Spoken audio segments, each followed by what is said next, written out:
দর্শক যেমনটি দেখছেন যে বিডিআর সাবেক বিডিআর এর সদস্য যারা রয়েছে তাদেরকে লক্ষ্য করে আইন শৃঙ্খলা রক্ষাকারী বাহিনী এই মুহূর্তে জলকামান নিক্ষেপ করছে এবং যে সকল বিডিআর সদস্যরা রয়েছে তারা কিন্তু আজকে যমুনা অভিমুখে তাদের মার্চ ফর যমুনা কর্মসূচি তারা পালন করেছিল 3 দফা দাবিতে। এই মুহূর্তে আপনারা যেমনটি দেখছেন যে সাউন্ড গ্রেড নিক্ষেপ করা হয়েছে, সাউন্ড গ্রেড এবং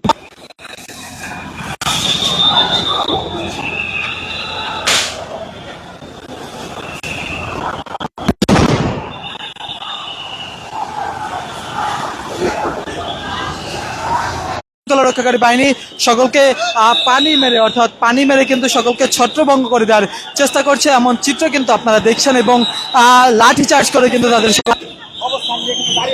দর্শক যেমনটি দেখছেন যে ব্যাপক আইন শৃঙ্খলা রক্ষাকারী বাহিনীর উপস্থিতি, সাউন্ড গ্রেনেড জলকামান নিক্ষেপ করে সকলকে ছত্রভঙ্গ করে দেওয়ার চেষ্টা করছে এবং একটি কিন্তু তার পায়ে কিন্তু আঘাত হয়েছে এবং একজন বিডিআর সদস্যকে কিন্তু সেখানে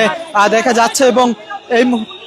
এখন আপনারা যেমনটি দেখছেন যে আইন শৃঙ্খলা রক্ষাকারী বাহিনী পুলিশ কিন্তু সেখানে অবস্থান নিয়েছে এবং সেখান থেকে কিন্তু আপনারা দেখছেন যে একজনের পায়ে গুলি লেগেছে, সেটি কিন্তু আপনারা দেখেছেন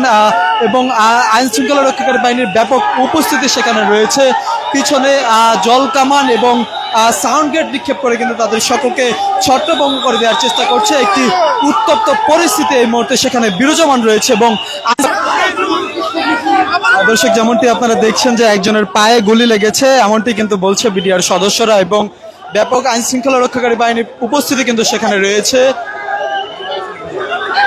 ব্যাপক আইন শৃঙ্খলা রক্ষাকারী বাহিনীর উপস্থিতি সেখানে রয়েছে এবং আন্দোলন অর্থাৎ তারা যে মাঠ সকাল থেকে শাহবাগ এবং সেখান থেকে কিন্তু আপনারা এই মুহূর্তে দেখছেন যে লাঠিচার্জ করে কিন্তু সকলকে ছত্রভঙ্গ করে দেওয়ার চেষ্টা করছে এবং